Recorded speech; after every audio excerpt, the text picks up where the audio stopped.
Hello the internet and welcome back to my channel.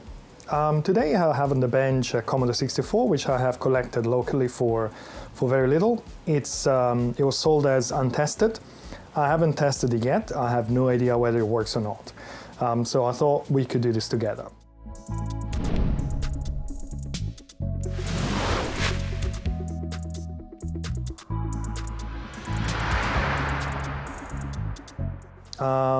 The unit seems to be pretty dirty and quite yellowed, especially on one side. The other side seems to be brighter than the other one, or less yellowed. The scuff marks a bit everywhere. This is glue of some sort. Yeah, this is some kind of dirt, which hopefully we can remove. Something I've noticed is, I don't know if I can show you, probably not. But I had the feeling the keyboards, like something had been resting on the keyboard probably for a long time. Maybe it's just my impression. The keyboard seems to be a bit tired, or maybe it's just a different model of the keyboard compared to the other one I have. I'm not sure, but anyways, now before I try and power it up, I really would like to take a look inside, make sure whether all the components are there, and maybe take some voltage measurements, maybe removing the most precious and expensive components before powering it up in case something goes wrong.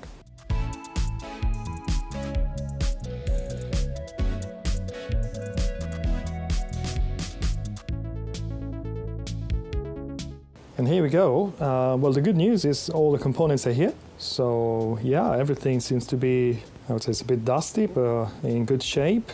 All the plastic posts are intact. Let me disconnect the keyboard here and also the power LED. Now I do see some visual inspection. I do see some, what is that? I don't know. Corrosion, aging. Maybe they were in a very humid environment. Well, actually, yes. I mean, I have no idea what this is. I don't see anything, and most importantly, I don't see any attempt of repair so far. There you go. So yeah, the thermal paste is completely, well, it's not totally dried out. We have a 6569 R3, which is socketed, which is great. And this board is ASCII 250407. Since we have the CPU, SID, and VIC2 chips on a socket, I'd like to remove them so I can power up the thing and take some measurements in case something goes wrong. You never know.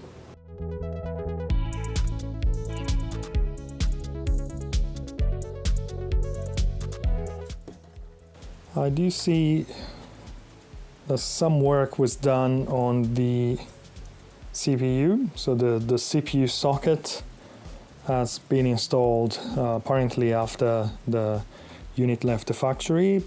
So yeah, I mean, the good news is I don't see anything major.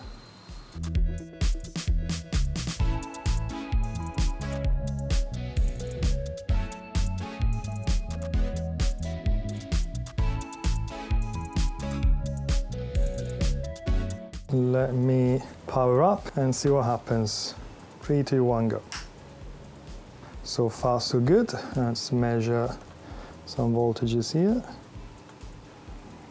Okay, we got, that's the 5 volts out and 12 volts in, and 12 volts in. What's that, 25 in and 12 volts out. Okay, yes, absolutely. Let's also check the AC voltage from the power supply, which should be between these two pins here. And reading 10.8 should be, I think it should be 9, but I guess that's fine. Okie dokie, so everything seems to be in order. Let's just do maybe quick temperature check. Nothing burning, which is great. So let's switch this off. And let's put those ICs back and see what happens. I'm just going to use some of my magical contact cleaner. We don't have the Deoxit here in the UK. This is the one that I like personally. It's for switches, so it leaves a little bit of lubricant behind it. It's not just a dry one.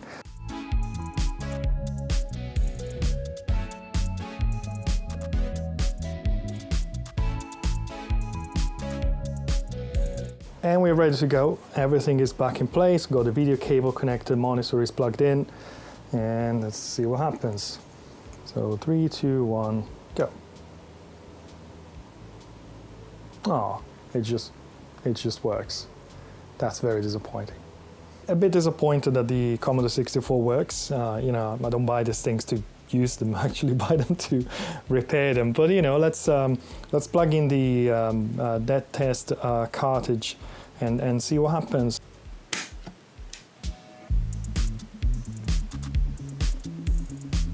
Oh, nope, that's not great.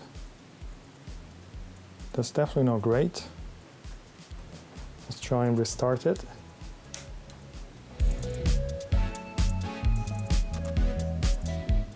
I can see it says 0 page bad, and then it does that. Honestly, I have no idea what that means. I'd be tempted to think of a memory issue. Memory modules are, let's say, the right temperature. There's nothing incredibly hot. Let's try and clean the cartridge port first. Let's put some contact cleaner. Plug it and unplug it a couple of times to make sure there is good contact. And let's try this again.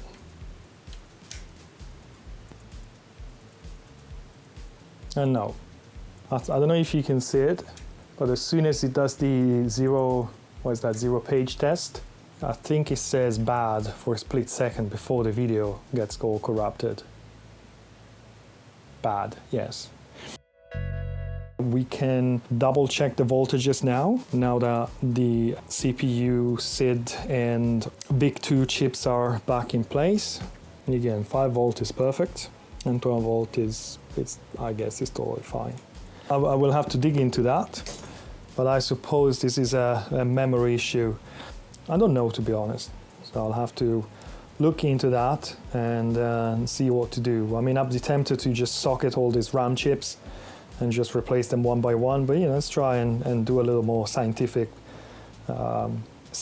method. In the end, the fun of repairing this is not the repair, but the journey into having a working machine. Power it up again. Okay, so it's got worse. That's very interesting that it was working before, and now it's got worse. Now, as the Commodore seemed to be working at when I started it, I've been playing with a little bit of freezing spray, and you know, just if maybe it was just as easy as cooling down one chip and see what happened, and I ended up, I'm not sure whether that's an improvement or not. I ended up that basically every time I'm powering up, now I get this. Which, if I'm looking at it, it looks like, again, I know very little about those things. I'm not at the level of Adrian Digital Basement or Jan Beta or Necroware or anybody, but it looks like there's a stuck bit maybe somewhere on the memory, because it's not garbage anymore, and I can see Commodore 64, but it's not Commodore anymore. It's a different word, and it's consistent every time I power cycle. It comes back exactly the same. So it looks like there's something which is getting, now it's not powering up anymore, by the way. Interesting. It powers up with, well, that's error at something. Okay, so let me cool down an area here, like this area here on bottom left. Okay, let's give it a sec. And power up. And I would say, and it's not powering up, so let's try again. Now. Okay, but let's say there's no difference. So let's try the bottom right. Okay, let's give it a second. And let's try now. Okay, so we have now managed to reproduce what was before.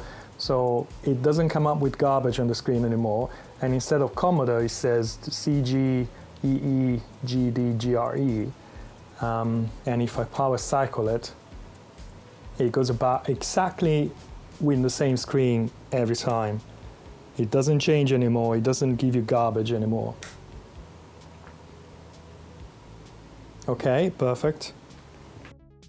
Let's analyze this thing together, okay? So we know that the Commodore 64 text is translated into this thing, C, G, E, G, D, blah, blah, blah.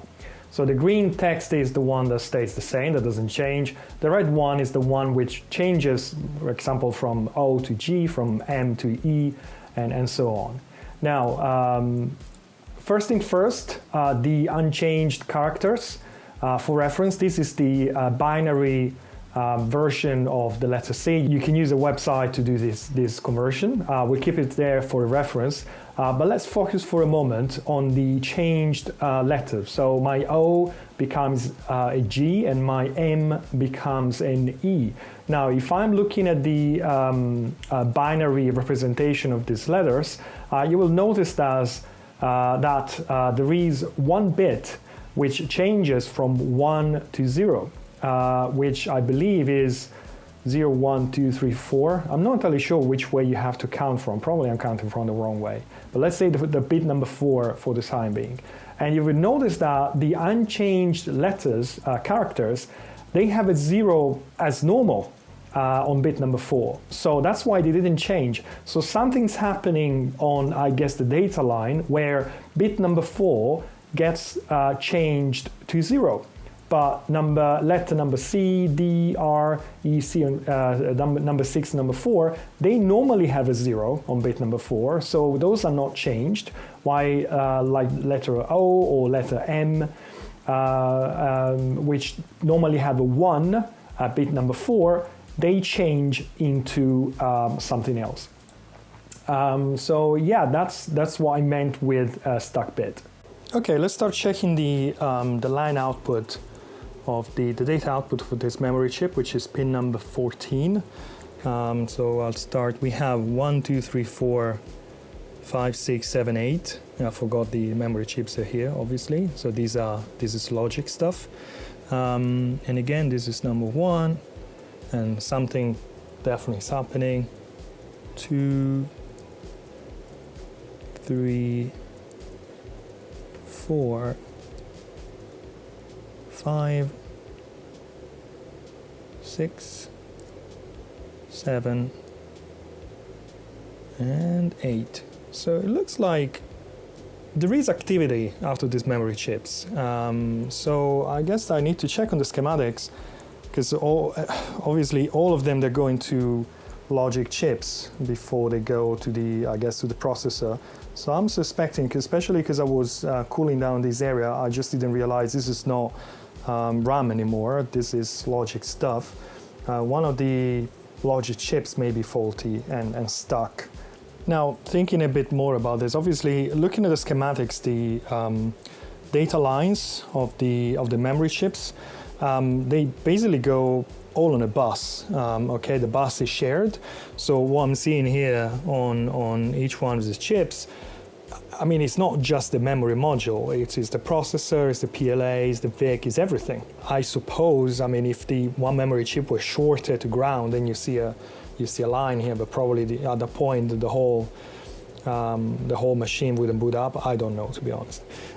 Something I've been noticing is if I'm testing the address lines of these memory chips, so if I'm starting with address 0, which is this one, address 0, address 2, address 1, and then I'm doing 7, 5, 4, 3, and 6. Number 6 is the same waveform on every RAM chip.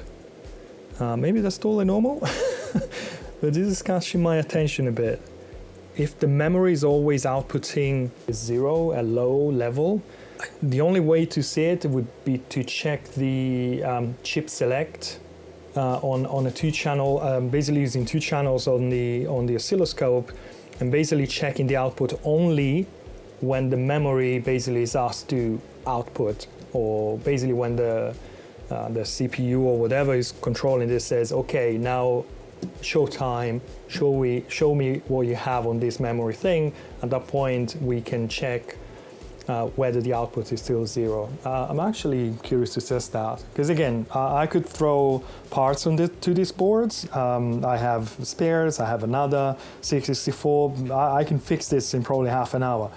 I'm not a repairman. That's not the reason why I purchased it. I purchased it to play with it and hopefully understand something, hopefully something new, and have a little bit of fun.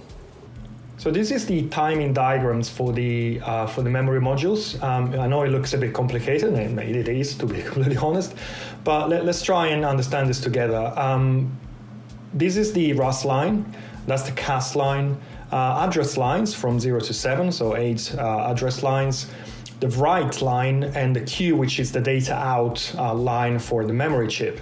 Now, if I'm interested in probing, or actually in observing the data which comes out from the memory chip and not the data that is on the bus from other components, basically, I need to make sure that I'm looking at the data line, the Q line, only when this RAS, CAS, and W conditions are met.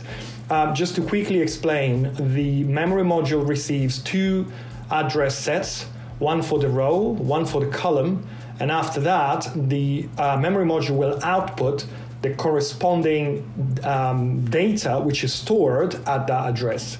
So just to show you what happens, basically the memory module is presented with a set of address from A0 to A7.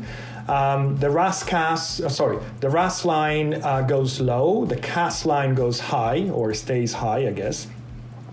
And that's when the memory module knows, okay, what I have on pins A0 to A7 is my row address. Then what happens, the CAS line goes low, and that tells the memory chip, okay, what I got presented on A0 to A7 is my column address. So after that, the memory module is basically ready to output the data which is stored at those addresses that have been presented previously. So what I'm looking for is when my write line is high and my RAS and CAS are both low, this is where my data is actually being output from the memory module. Everything else is something else. It's a different chip. It's data from somewhere else on the bus. So on my oscilloscope, I need to monitor the RAS line, the CAS line, the write line, and the data line. And again, when RAS is low, CAS is low, and write is high, that's where I want to check my data output for an output which I know is going to be from the memory chip and nothing else. Okay, so now this is U23, yes, which should be the bad bit. So let's take a reading. Okay, so in this case I have this bit here, which is 0.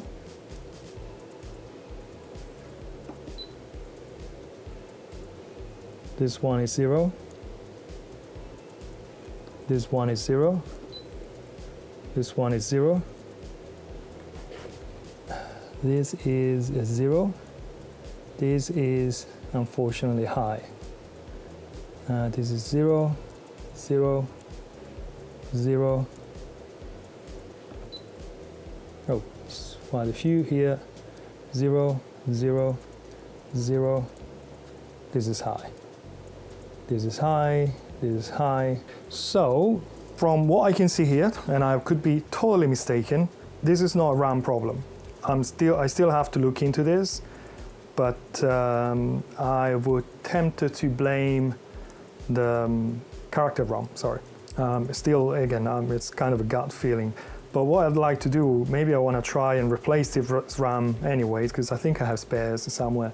It would take only a few minutes. And then maybe I can socket the character ROM as well and get one from my other Commodore 64 and see whether that is the problem or not. Now, before socketing components and replacing components, just decided again, without looking too much into it, this is the character ROM, and I'm probing data line number 4, which is the stuck bit that we have, and also the chip select. So basically, as I said, the data bus is shared within all the components. So you can't just probe data line number 4 and expect to see, I mean, if it's stuck, it means there's a short somewhere. Obviously, probably nothing is going to work.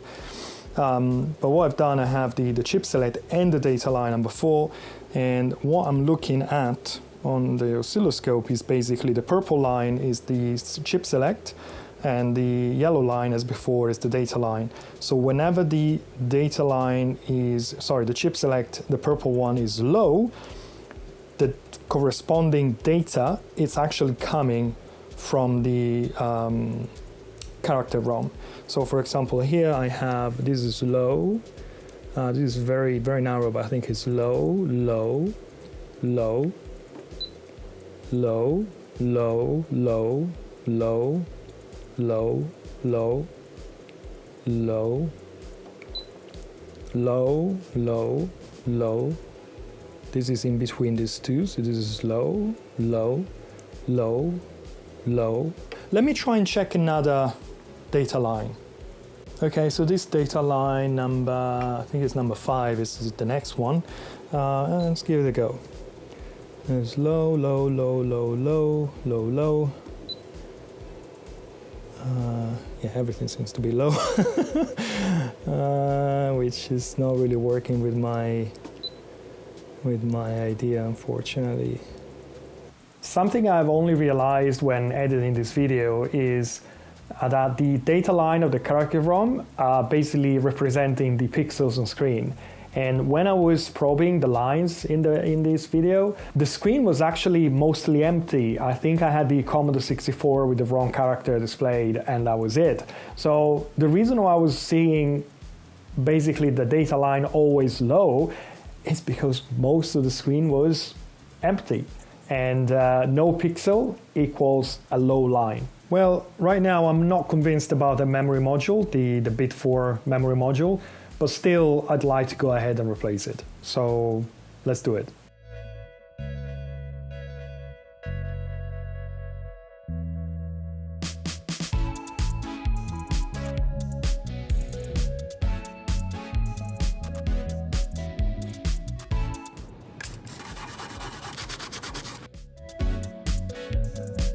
Right, I've socketed U23, which is supposed to be the affected bit. Let me install a known good memory module here. Let's give it a go and see what happens.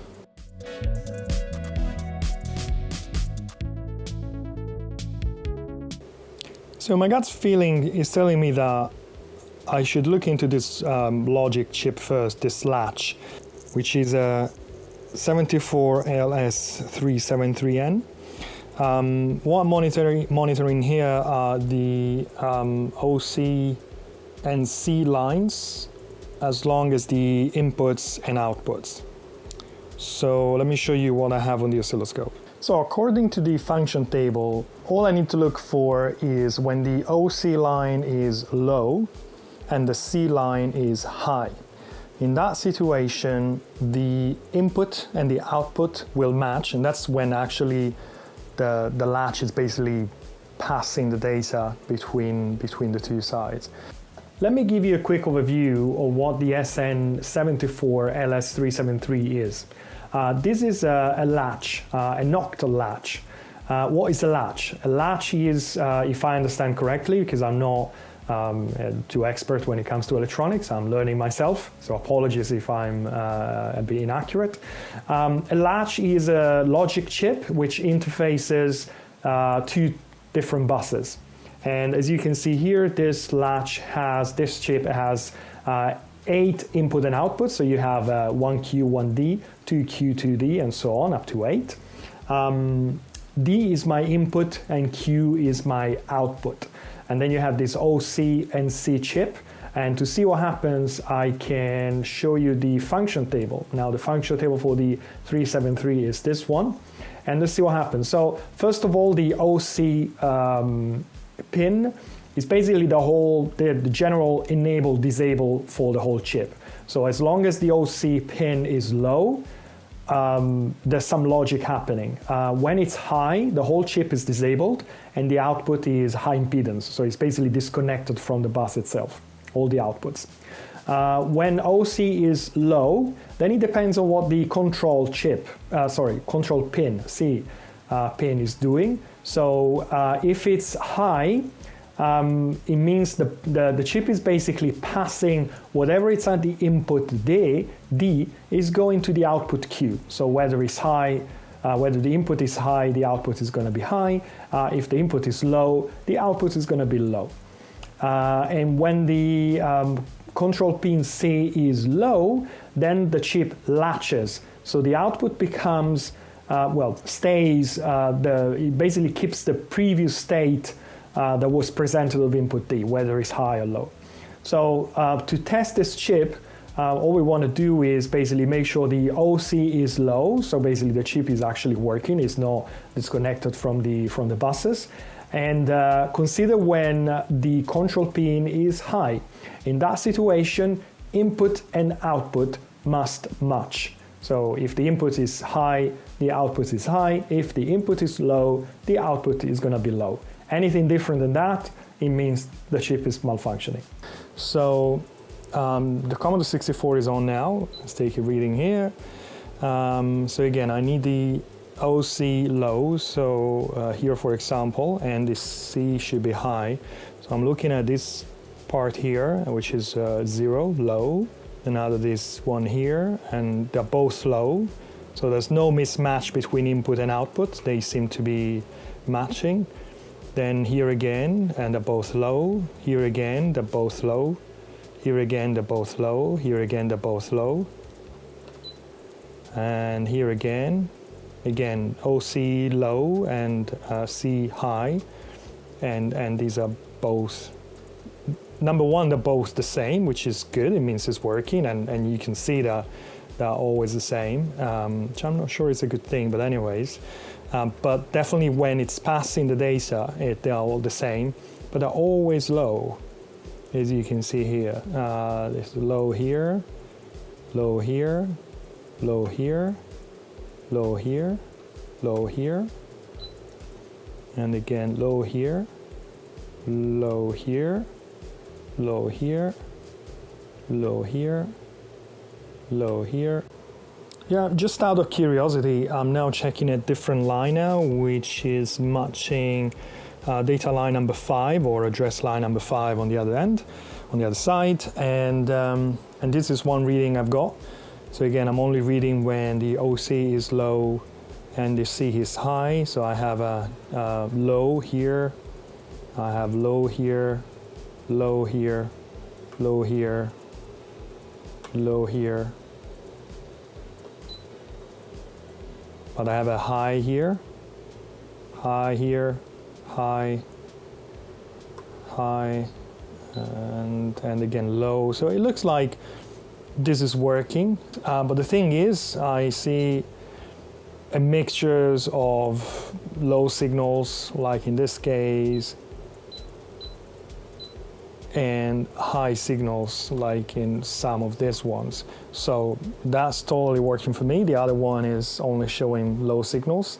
So I guess my next step is to try and find out why that line is always low, and I don't know. I guess the next step would be to check the memory module. And here we go. We have the, as you know, I just put it down for the video, but also for myself, because I keep forgetting which is which. Yellow line is the data output, purple and cyan is CAS and RAS, and the green one is write. And again, looking at the data sheet, I'm only interested in the read cycle. So the read cycle should happen. You should have valid data out of the data out when both RAS and CAS are low, but also when write is high. So let's power up the 664, and here I have RAS going down, CAS going down, 0.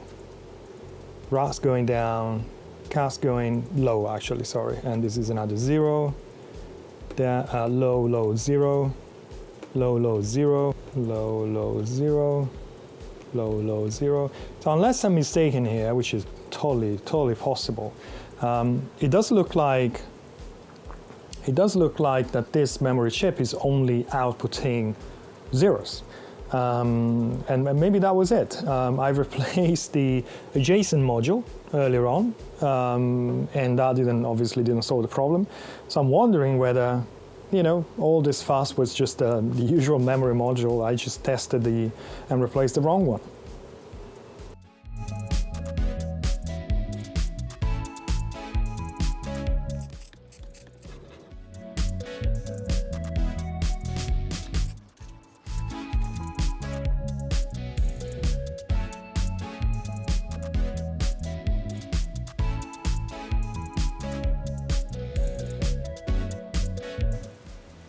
Okay, I would like to end the video here today. I'm trying to make my videos a bit shorter than usual because I feel they've been on average too long. By the way, if you can let me know, that would be great.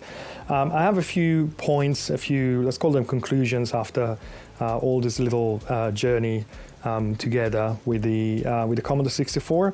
So point number one, I believe that when I was looking at the 373 logic chip, I was actually mixing up address lines and data lines. So the 373 is in between two address buses.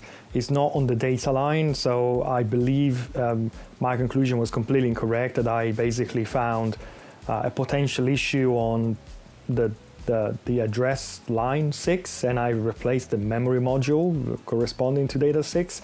I don't think it makes any sense, to be honest, so apologies for that. But again, this is part of these journeys. I'm not teaching anybody how to fix this Commodore 64s. I'm learning myself, and I'm sharing this with you. So I hope you appreciate the dead end of doing that, by the way.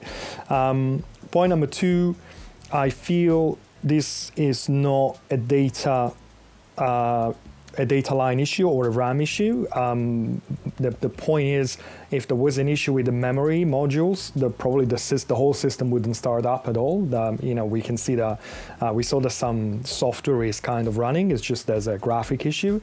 If there was an issue with the data lines and or memory modules, I don't think the system will start up. Point number three, the character ROM. Now, looking online and browsing, asking forums, I see quite a lot of mentions of replace the character ROM. I don't think there's anything wrong with the character ROM, and let me explain you why. Now, I did a little bit of research, and it turns out that the data outputs of the character ROM corresponds to the actual pixels of the characters that you see on screen. So those pixels are then passed to the VIC chip, and the VIC chips types the characters the way the characters ROM is instructing the VIC chip itself. So if there was an issue with the data line of the character ROM, you would see physical actual corruption on the character themselves. So say, for example, one line on the character ROM is also always outputting 0, I think you would end up with a vertical line, or anyways, some kind of physical visible corruption on the characters, which is not the case, because characters are fine, it's just that the wrong characters. So either there's a weird fault with the character ROM, and the character ROM is requested to display one character, but then it displays something else, so something internally is not working, or there is an issue with the address sent to the character ROM. Basically, something is requesting the wrong character. And this is exactly what I think is happening, and I want to show you why. This is the dead test cartridge, And if I'm not mistaken, these are not the standard characters. This is a custom set of characters. And custom sets, the way I understand it works, the character ROM is basically mapped to memory. So it doesn't, it's not, I don't think it's actually loaded into memory. It's only that whenever the system is looking at some memory address, it's actually addressing the character ROM itself. When some software has custom characters, which has different shapes, the custom characters are actually loaded into memory, and that will basically bypass the character ROM. These are custom characters, and they're still wrong. So again, if there was an issue with the character ROM, the custom character set would look perfectly fine on screen, and that would mean, okay, there's an issue with the character ROM.